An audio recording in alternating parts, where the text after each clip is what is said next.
ڕێبوارانی ڕووناچی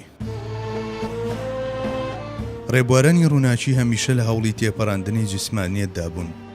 لە هەڵسوکەوتیاندا هەمیشە هەوڵ و تێکۆشانی ماڵ ئاواییکردن لە هەستە ئاژەڵیەکان نمایان بوو. هەمیشە لە تەماشاکردنی ئاسۆی ڕۆح و سیردا بوون. هەر لە سەرەتاوە لەوەدا سەرکەوتوو بوون کە پشت لە سێبەری خۆیان بکەن و بەرەو سەرچاوەی ڕووناچی هەنگاو بنێن. لە ڕۆژگارێکی شومدا کە حەشاماتەکان کە لە نێو غوربەتی یەک لە ناو یەکدا دەژیان و دۆڕابوون بە تاریچیەکان، لەو ڕێیانەدا کە کۆمەڵگاکان پێیان هەڵنووتی و بەجێمان و هیوایان لەدەستدا و بەردەوام گۆرانیان بە باڵای تاریچیدا دەچڕێ و لەو ڕۆژە هەرە بەدبەختانەدا کە خەڵک تەنانەت لە شارێگاکانیشدا سەریان جێژی دەخوارد و ڕێیان هەڵە دەکرد و گرفت و کۆسپی جۆرا و جۆر تەختی زەوی دەکردن، ئەوان بە زمانی حاڵ چاوی ئەو ڕێگا زەدانەیان کردەوە کە ئادابی ڕۆیشتنیان نەدەزانی. سەڵکی ناوگوێیەکانیان ڕاماڵی، بەستەی بێگوفتەیان لەمەڕ زیندووبوونەوەی پاشمەرجیان پێشکەش بە دڵانی مردوو دەکرد. تایبەتمەندی و داخوازیەکانی مەسەریەتی ئەحسەنە تەقویمیان بۆ ماندووانی ڕێگا ڕوون دەکردەوە و بانجیان دەکردن بۆ ئەوەی ڕێز لە خودی خۆیان بگرن.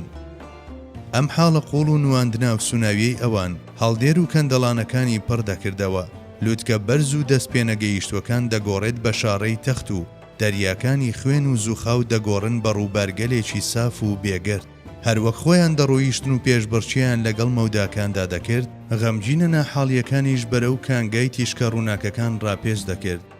ئەوانیش لە قوڕ و خۆڵ دروستکرا بوون، بەڵام وەک ئەوەی چەندین گۆڕانیان بەسەر هاتبێت، هاوشانی ئەو بوونەوەرانەی کە ناوەوە و دەرەوە و ماهیەتیان نورە دەفرین. هەر کەسێکیش بچوایەتە ژینگەی ئەوانەوە باڵی دەگرت، دوور لە هەموو چەندەتی و چۆنیەتیەک، بەرەو ترۆپچی جیهانەکانی فەنەفیللا بەقابیللا.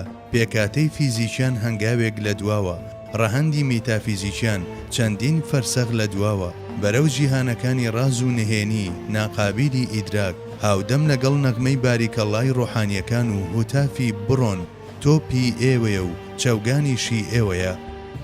جەنابی حەق بە ئیرادە پەروەردیگاریەکەی بە حەول و قووەتێکی دەراسا، بە لوتفە سەرسۆڕهێن و ڕەحمەتە فراوانەکەی لە بەرامبەر تاکە هەنگاوێکی ئەوانەوە بە چەندەها میل نزیک بوونەوە وەڵامی داونەتەوە.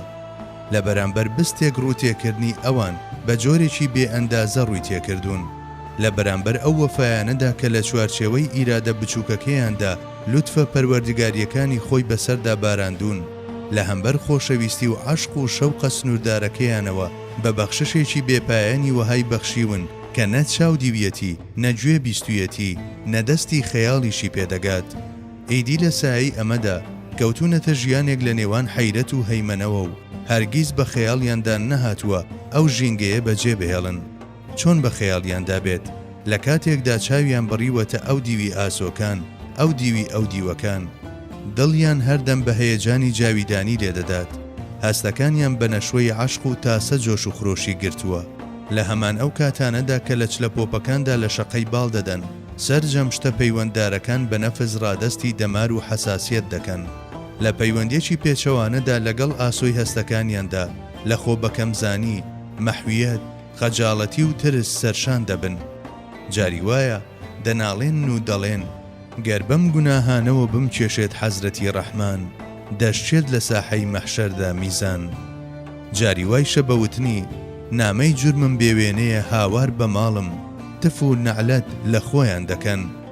لە بەرامبەر ئەم بەختیارانەدا کە لەم لووتکەوە بۆ ئەوی تر دەڕۆن و خۆیان بۆ حەق و حەقیقەت تەرخان کردووە، کەسانێکی شەن کە شوێن ئیبلیس و دار و دەستەکەی کەوتون و کۆیلەی بەدبەختی شەهوەت، شۆرەت، باقوبریقی، هێز و ئارایشن و لەبەردا بڕانیان لە بەندایەتی بۆ حەق شوێن چەندین بتی بێشومار کەوتون و لە پاڵ دۆڕاندنی ئەو دیودا ترس، قەلەقی و دڵەڕاوچێ و پارانۆیە ئەم دنیایەشیانی کردووە بە دۆزەخ.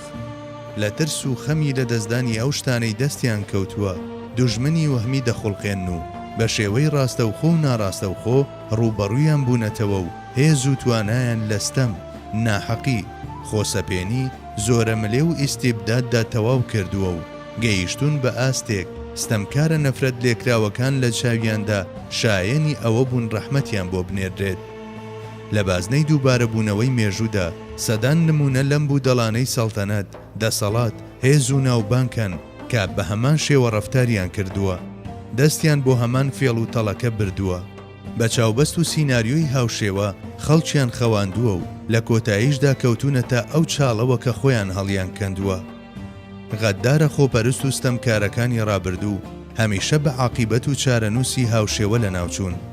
هیچ گومانێک لەوەدا نییە ستەمکارانی ئەم ڕۆژ کە شێتانە ڕەفتار دەکەن و ئینساف، ویژدان، حەق و عەدالەت ناناسن، لە داهاتوێکی زۆر نزیکدا بە هەمان دەرد دەچن.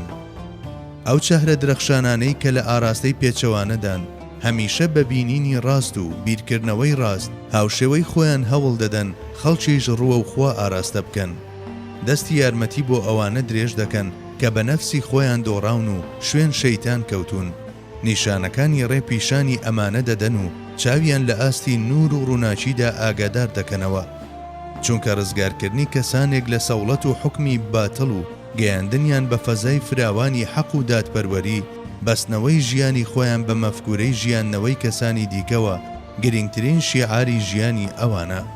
ڕۆژان چەند تاریک دابێن، هەفتەکان چەند عەبوس هەڵگەڕێن، مانگەکان بەغەدر دەست پێ بکەن و بەغەدر کۆتاییان پێبێت و هەمیشەشتە نەرێنیەکان بە دوای یەکدا بێن، ئەوان بەدەم وتنی ئابستانی سەفا و کە دەرەشەوان، مەگەر خوا بزانێت تا ڕۆژ دەبێتەوە چڕ و دەدات، بە خەندەوە لە سبەی دەڕوانن، بەوتنی هەموو شەوێک بەیانیەک و هەموو زستانێک بەهارێکی هەیە بەرەو ئامانجە پیرۆزەکەیان کە غایەی خەیاڵیانە دەڕۆن. لەم ڕۆیشتنەیاندا بەڵام موسیبەتەکان وەک ئاوی پاکەرەوە دەبینن و هاوڕێ لەگەڵ شعوری ڕۆیشتن بەرەو ئەبەدیەتدا بە پشتی دەستپاڵ بە دنیا و شتانی ناویەوە دەنێن و بەرەو جاویدانی و کەون و مەکانێک هەنگاو دەنێن کە تێیدا جوانیەکانی ئەبەدیەت نمایەنە. لێرەوە بە تێبینیەکانی ئەوێ مەست و مەخمور بوون. هەزاران باریکەڵا لە ڕێبوارانی ئەم ڕێیە، وەیل بۆ ئەو بەدبەختە چارە ڕەشانەی کە دەیانەوێت لەم ڕێیە لایەندەن.